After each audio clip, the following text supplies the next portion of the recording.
Estácio, agora em Ribeirão Preto. Inscrições abertas para o vestibular.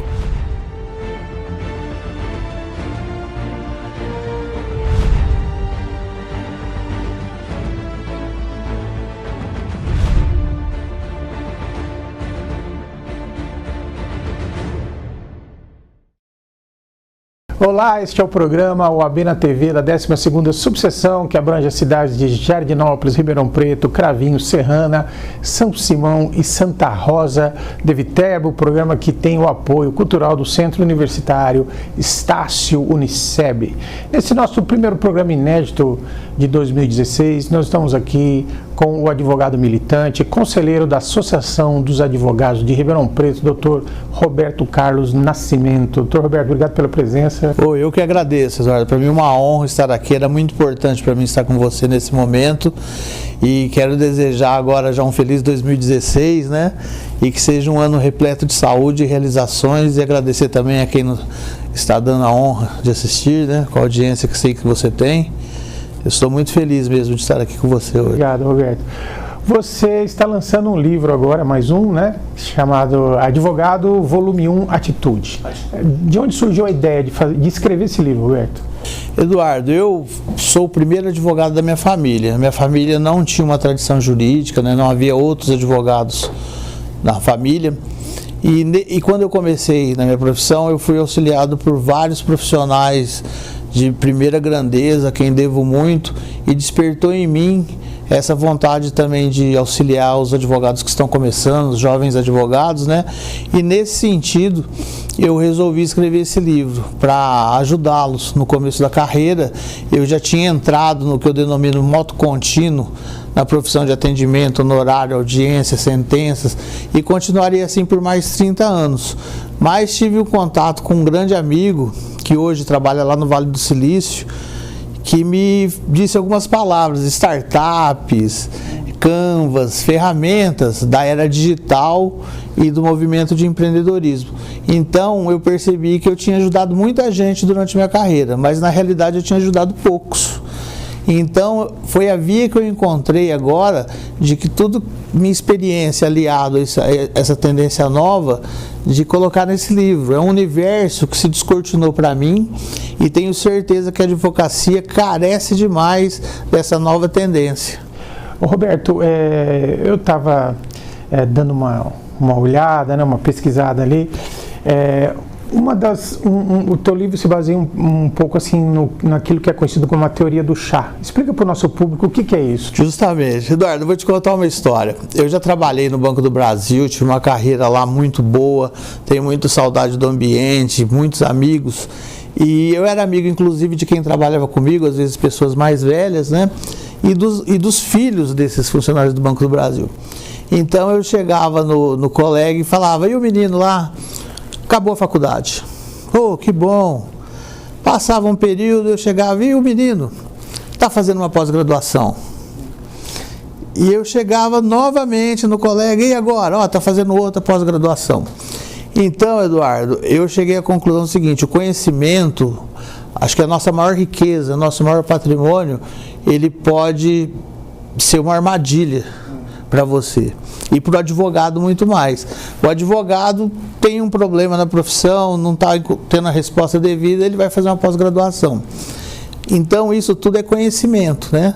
Então chega uma hora que você tem que descer da arquibancada e entrar em campo, efetivamente. E a hora que você desce da arquibancada e entra em campo é uma atitude. Então a teoria do chá, do professor David McClellan, ela prega que competente é o profissional que tem conhecimento, tem habilidade e tem atitude. Então, o conhecimento, nossos colegas via faculdade, congressos, monografias, pós-graduações, né, é a parte cognitiva, né, assim, são todos os cursos quase que você vê por aí, é para reforçar nosso conhecimento. Habilidade é aquilo que você faz com o seu conhecimento, né? A gente também tem vários cursos, né, de habilidade, peticionamento, modelos de ações, tudo. Agora, na parte de atitude, há uma carência. Atitude devida mesmo, atitude necessária, atitude específica nos vários momentos do nosso trabalho. Eu posso até te dar um exemplo daqui a pouquinho, se você me permitir.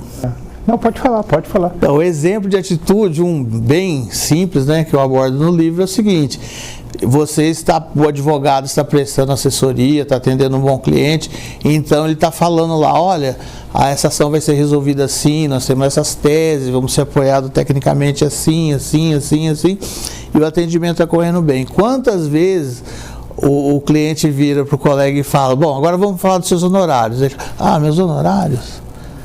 Você percebe que a atitude muda. Sim. Né? E não deveria mudar, porque, por exemplo, você está à frente de comerciantes, né, de negociadores, de pessoas que estão acostumados a tratar, né, a melhor opção de pagamento, colocar preço. Então você vem com uma postura técnica, coerente, precisa, firme, né? A hora que fala do questionário, dos honorários, a pessoa tem uma outra atitude. Como se não merecesse. Como se não merecesse.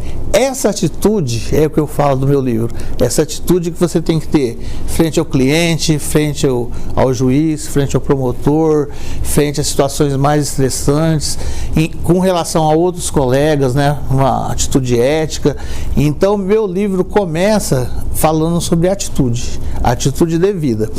Depois eu vou tratar em outros 7 livros, né, de como você gerencia um escritório, como você abre, um modelo, um esquema para fazer qualquer tipo de ação, tudo apoiado nessas ferramentas novas do Vale do Silício, que revolucionou o universo empresarial.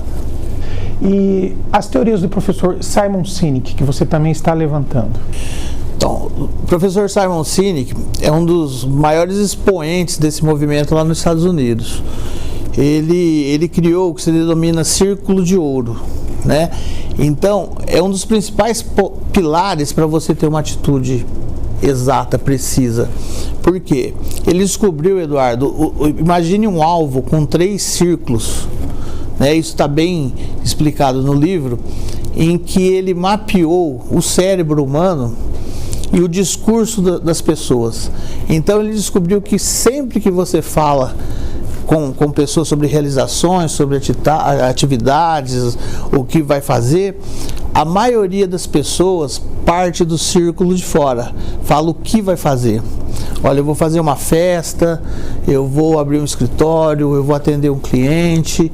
Esse discurso é de fora para dentro. Ele acha que 75% das pessoas têm esse discurso. No círculo mais próximo, mais para dentro do círculo, ele fala que as pessoas falam como irão fazer o churrasco, como irão atender o cliente, como vão abrir o escritório. Agora, uma parcela menor dos profissionais e os que têm mais sucesso, os líderes, eles falam por que vão fazer. Então, por que você está aqui gravando esse programa? Por que você acorda de manhã, levanta da cama e vai atender seu cliente? Por que a Madre Teresa de Calcutá passou a vida inteira atendendo clientes? Porque existem pessoas abnegadas, né, em determinadas profissões, e esse porquê transcende muito a questão monetária, a questão de dinheiro. O dinheiro, ele vem como consequência de quem tem um porquê profissional, um porquê na vida forte, né? Então, o meu porquê, isso eu te garanto e estou apostando a minha energia nisso. Esse livro seria lançado antes das eleições da OAB, eu deixei para depois, para esses assuntos não se confundirem. O meu porquê é a transformação do profissional de advocacia, é melhorar a nossa advocacia aqui em Ribeirão Preto, é ter colegas de alto nível, porque eu sempre tive para mim que quanto melhor o meu colega, quanto mais elevado o nível profissional, é melhor para todo mundo, para os clientes, para nós, né? Então o professor Simon Sinek desenvolveu essa teoria dos círculos de ouro, é muito interessante. E uma vez que você entra em contato com ela, às vezes você se reposiciona. Ô Roberto, e dessas ferramentas que você está falando do Vale do Silício, qual você julga assim a mais importante, que você acha que dá para usar muito na atividade da advocacia? Olha, Eduardo, essa parte aí mudou minha vida. Como eu te falei, eu estive no Banco do Brasil por quase 20 anos, né? Eu trabalhei na parte das carteiras de crédito, créditos rurais, né? Então, eu conheço muito bem os modelos empresariais, né? Então, tem uma ferramenta lá no Vale do Silício que chama Canvas. Canvas vem de quadro, né? E Canvas, quadro, é que lá na Idade Média os quadros eram pintados sobre lonas. E as lonas eram usadas, inclusive, por exemplo, para as velas dos navios, né? E aquele pano que você via, ele era extraído da cannabis sativa. Então daí que vem Canvas, quadro, né? Da lona, do quadro. Na realidade, o Canvas, ele alterou totalmente a visão empresarial, né? É uma ferramenta ultra moderna, muito simples. Eu, inclusive, escrevendo esses livros, descobri um modelo de consultoria que tem sido assim, muito efetivo para as empresas, né? Eu vou só te dar um panorama. Imagine assim, ó, o modelo empresarial que a gente vê ainda hoje, a gente tem notícia que ele teria sido iniciado lá em 1602 com a Companhia Holandesa das Índias Orientais, né?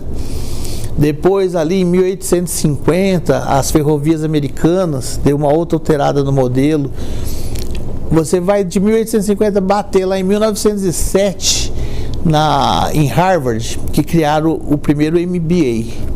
Esse MBA formatou todo o contexto empresarial, criando os contadores, os gestores de direitos humanos, a parte de RH, e esses gestores moldaram o contexto empresarial para grandes empresas, ferramentas valiosíssimas que são usadas até hoje, e a mais famosa delas seria o plano de negócio, que para qualquer empresinha, Eduardo, são 300 folhas, um bloco que eu vou te entregar para você ler, meu plano de negócio, né? E o que o Vale do Silício descobriu? Que para criar novas empresas não tinham ferramentas. E esse plano de negócio de 300 folhas, ele se perdia pela forma, né? Então o Canvas é uma ferramenta que você projeta a sua empresa, reformula a sua empresa em 30 minutos. E eu vou aplicar o Canvas na abertura dos escritórios de advocacia. Nós vamos para um rápido intervalo e já retornamos.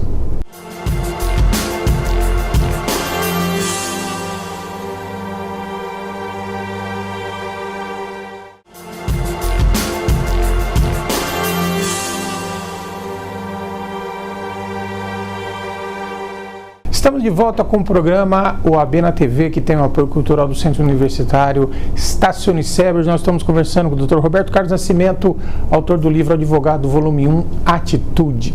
Mas nós terminamos o primeiro bloco falando do Canvas, né? E você estava me falando aí dessa revolução que causou.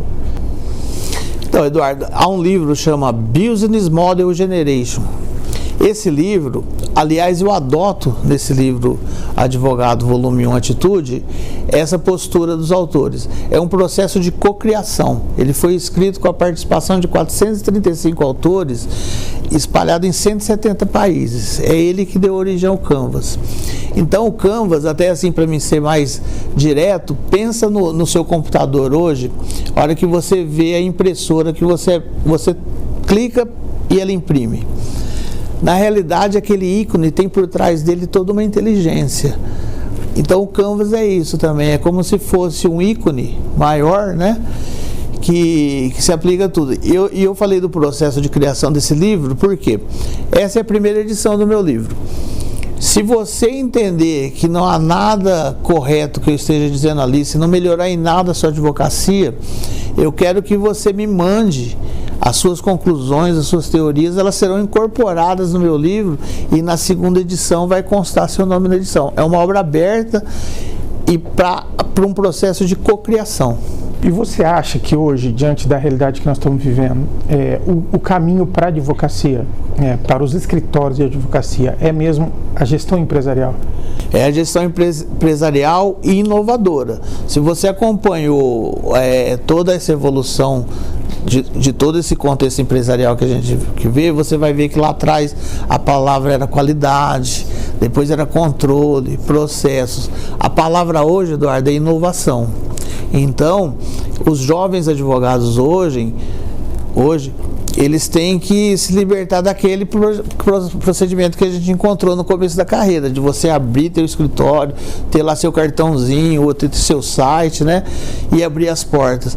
Na realidade, uma das inovações desse modelo novo de negócios é você, primeiro, de acordo com o que você gosta de fazer, com a sua vocação, é claro, né? Na área profissional que você opte, mas você ainda dar uma analisada no mercado, determinar seu público e você abrir seu escritório já voltado para aquilo. Na realidade, a inversão que houve é que antigamente o mercado produzia produtos para depois vender.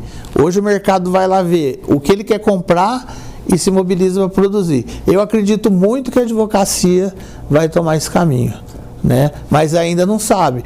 Esses assuntos que a gente está falando aqui, sem exagero, Eduardo, de cada 20 advogados e advogados militantes antenados, um conhece esse assunto. Roberto, a minha geração, né? A minha geração e a tua, nós fomos aí pegos aí pelo processo eletrônico, num primeiro momento de perplexidade. A gente já tinha um certo costume, né, com o computador. Acho que os advogados mais velhos que sofreram um pouco mais. Dentro dessas ferramentas modernas, como é que você está vendo o processo eletrônico? Olha, eu acho que chegou, né? Chegou para ficar. É uma ótima ferramenta, para a gente vai facilitar muito, mas como tudo na vida também tem um lado que eu considero assim negativo, né? Um dos principais é a falta do congraçamento entre colegas no fórum, né? Ainda que exista o passivo físico, a tendência dele é ele ser extinto, né? A gente só vai se ver na audiência agora, a gente só vai se ver nas audiências, e olhe lá se elas não migrarem também para... Eu já realizei 3 audiências esse ano em plataformas de conciliação, não sei se você conhece, mas são grupos que fazem a gente se encontrar virtualmente, né, com um conciliador digital, e a proposta de acordo é levada para os autos depois, né? Então já existem audiências, né, também digitais por Skype, por tudo. Então eu acho que a tendência é cada vez a gente ir menos ao fórum, inclusive os funcionários, né, que já estão autorizados a trabalhar em casa, inclusive, né? Isso eu acho assim que se a gente não reforçar nossos laços de amizade, né? Quem foi o seu colega durante a sua carreira, né? As divergências que nós tivemos ainda que político, mas a gente tem um laço de amizade, né? A gente se enxergou um no outro. Eu estou falando diretamente com você, meu amigo mesmo, né, Eduardo, e assim vários colegas, né? Eu acho que isso é o ponto negativo desse movimento, mas como ferramenta não tem mais como não ter estreitamento de relações, né, Roberto? No processo. Vai ficar cada vez mais distante. Agora, você que é um advogado militante, você tem percebido o processo eletrônico está agilizando mais o andamento do processo, ou você acha que isso ainda está longe de acontecer? Existe agora, Eduardo, uma fila virtual, né? Aquele passivo de trabalho do serventuário, existe o físico, né? E existe o virtual, que é tocado. Nos meus processos, eu tenho experimentado até uma certa rapidez maior, né? Mas também, por outro lado, eu vejo também um outro problema. É que essa falta de encontro dos colegas mais velhos com os mais novos repercute também numa outra situação. Há faculdades, né, boas faculdades como a Estácio aqui que a gente sabe da qualidade, mas há faculdades que o grande mérito dela é jogar o profissional no mercado, para ele se desenvolver, né, alguns com mais talento, outros com menos, né. E eu sinto, infelizmente, às vezes, muitos colegas despreparados. E esses colegas, às vezes, que até pela condição de estar iniciando, quando tinham contato com os advogados mais velhos, recebiam essas lições, às vezes, diretamente, né? Então, hoje eu vejo isso acontecer hoje em grupos de WhatsApp, em Facebook. Então, o relacionamento está ficando cada vez mais virtual mesmo, né? Inclusive o nosso, né? Isso eu observei também. Roberto, você está postando numa ferramenta nova também, que é o e-book, que é o Electronic Book, né? O livro virtual. Conta pra gente um pouco dessa experiência. Então, Eduardo, também faz parte do projeto, faz parte desse novo modelo de negócio, né? Como eu te disse, é uma coleção de 8 livros, né? Então eu não posso chegar lá no 8º livro para lançar, né, depois para falar, olha, correu o risco de falar isso que eu falei, não está certo. Então, a gente vai testando. Então, o e-book, para mim, é a grande ferramenta. A ideia é uma interatividade com o próprio público, é isso? Isso. Além dessa interatividade, eu vou fazer o seguinte, nesse e-book, nesse primeiro, tá tudo programado, todas as ferramentas que me apoiam digitalmente, né, para lançar 500 exemplares. Eu só vou vender 500. E vou fazer um bônus que eu vou dar para os meus colegas, né, para os meus leitores. Eu tenho recebido respostas boas de várias partes do país e do exterior, por incrível que pareça. Assim, eu tenho uma grata surpresa de ter uns 24 leitores na Califórnia, no Canadá, né? E eu falei, poxa, como é que chega lá isso, né? Mas deve ser esses milagres do Facebook. Então eu quero fazer o seguinte, Eduardo. Os primeiros 200 colegas que comprarem meu livro receberão em casa um exemplar impresso, autografado, com uma dedicatória e com o número da edição. Ele vai comprar virtual, né? Mas isso os 200 primeiros. Mas vão receber em casa ele de graça, pronto, né? Impresso. Só os primeiros 200. Eu vou vender só 500. Por que eu estou te falando isso? Outra inovação também que eu trago para esse livro é que eu aposto tanto no meu livro e eu tenho uma convicção de que vai ajudar tanto nossos colegas que eu vou dar uma garantia, vou prestar uma garantia e vou usar teu programa para isso, uma garantia incondicional. Se você não gostar de nada do meu livro, se você nada aproveitar, nada te ajudar, você tem 30 dias para fazer contato comigo, eu vou te devolver seu dinheiro e você pode ficar com o livro. Eu vou fazer isso. E também a questão do valor, né? A gente põe assim, né, Eduardo, uma boa, o que é valor e o que é preço.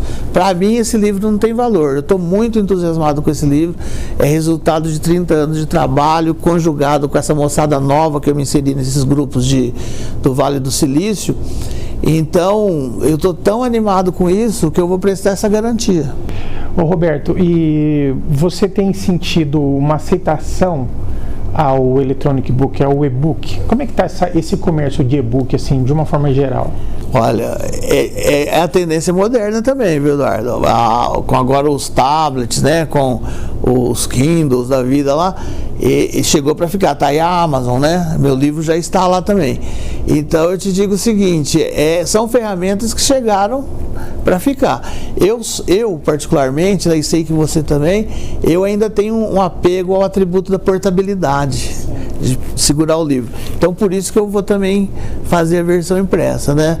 Mas é uma ferramenta que não vai embora mais, né? Roberto, dentro dessa perspectiva que nós estamos falando aqui, principalmente dos profissionais mais jovens que estão ingressando agora, nós já vamos pegar aí o novo Código de Processo Civil, né?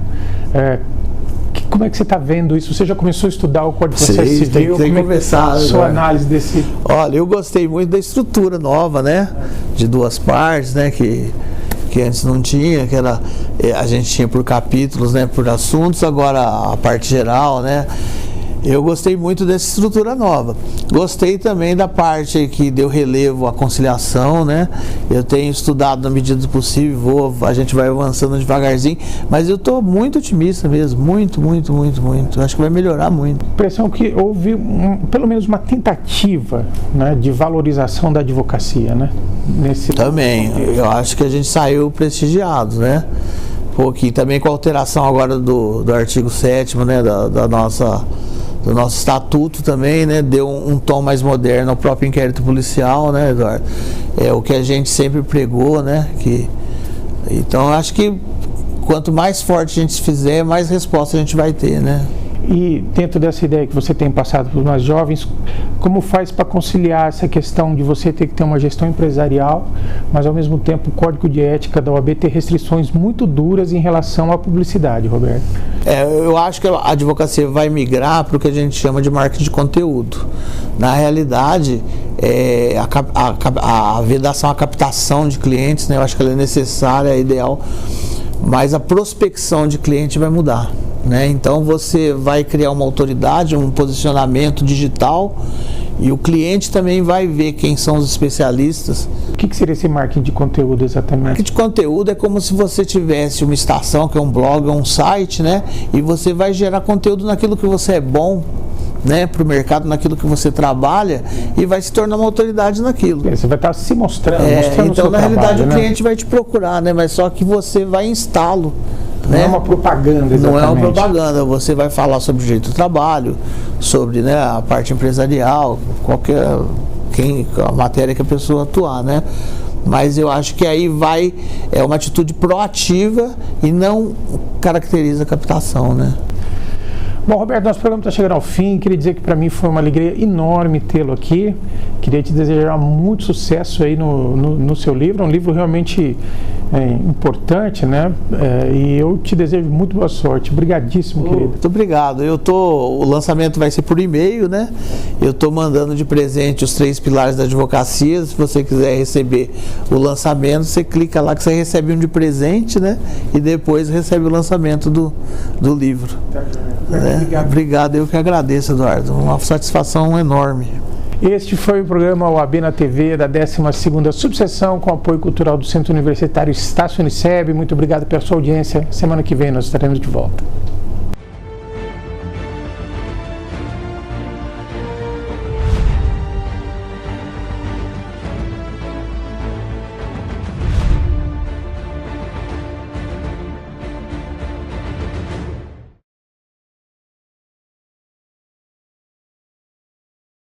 Estácio, agora em Ribeirão Preto. Inscrições abertas para o vestibular.